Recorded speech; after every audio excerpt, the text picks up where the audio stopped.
The Trump-Zelensky smackdown last week was pure political theater and exactly what many saw coming from a mile away. These two went in like cats and dogs during their joint presser, no holds barred. Meanwhile, JD Vance straight up demolished Zelensky, who clearly didn't know what hit him. Then Trump, being Trump, unloaded on Zelensky about the whole Ukraine mess. The word is that they actually kicked Zelensky out afterward. But you think that the media is gonna tell you that? Fat chance. And Zelensky is sure as hell keeping quiet about getting shown the door.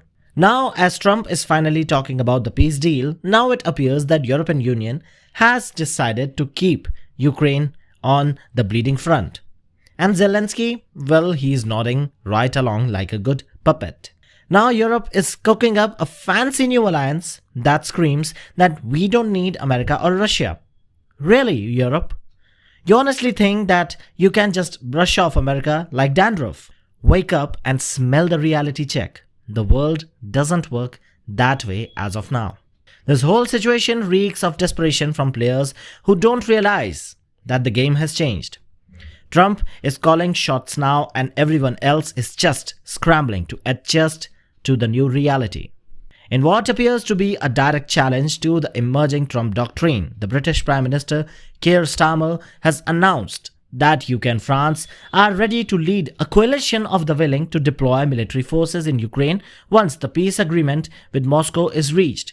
The emergency summit in London convened in the wake of Zelensky's reportedly disastrous Washington visit, signaling a dramatic shift in the European strategy.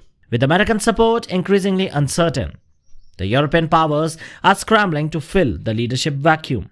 Not every nation will feel able to contribute, but that can't mean that we will sit back. Starmer declared bluntly, committing to boots on the ground and planes in the air alongside the willing partners. However, Macron, attempting to soften the provocative announcement, clarified that European troops will only enter Ukraine after a peace deal is secured, proposing the one-month truce that Moscow has already dismissed as a transparent ploy to rearm Ukrainian forces.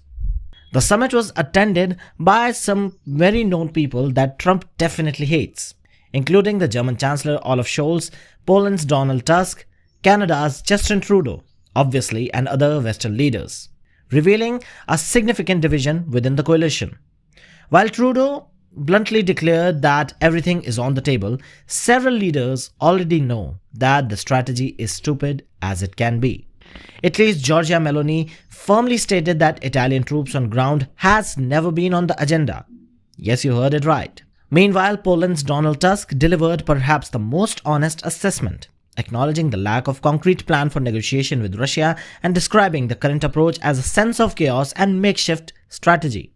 Meanwhile, the NATO General Secretary, Mark Rutte, has urged Zelensky to repair the relationship with Donald Trump following what Rutte described as an unfortunate meeting at the White House. What was supposed to be a straightforward mineral agreement discussion quickly devolved into a tense confrontation, with Zelensky demanding increased US support, while Trump criticizing the Ukrainian leader for showing the insufficient gratitude for American assistance and the reluctance to compromise for peace. The reality as of now is that Western leaders seem willing to acknowledge that this conflict has always hinged upon the American backing.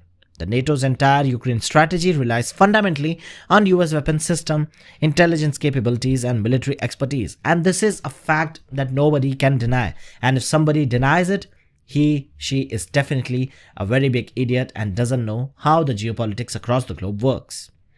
Without the Pentagon's involvement, European powers lack both the resources and coordination to sustain the Ukraine defense posture.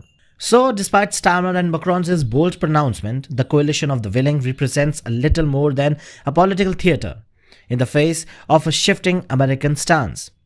The unfortunate truth, the uncomfortable truth for the European leaders is that the challenge of the big daddy of the NATO comes from only United States, and you cannot challenge the big daddy so easily. As Trump pivots toward a peace deal, Europe's limited options are becoming increasingly apparent. A reality is that no emergency summit can effectively disguise